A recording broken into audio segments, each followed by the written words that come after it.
ప్రజల కోసం సంక్షేమ మార్పు ఏమీ లేదు. మార్పు కాదు, మోసం జరిగింది తప్ప వేరే ఏదీ లేదు.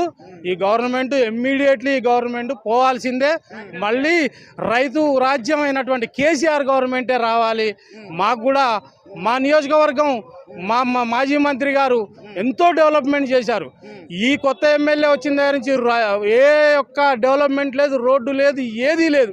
కనీసం ఆమె కూడా కనపడడం లేదు, అమెరికా చెక్కేసింది. ఇప్పుడు ఎమ్మెల్యే గారు లేరు, ఎమ్మెల్యే గారి రెండో ఎమ్మెల్యే గారు లేరు, మూడో ఎమ్మెల్యే గారు లేరు, ఏ ఎమ్మెల్యే లేదు. ఎందరు ఉన్నారు ఇక్కడ ఎమ్మెల్యే? మీకు మాకు 2 ఎమ్మెల్యేలు ఉన్నారు.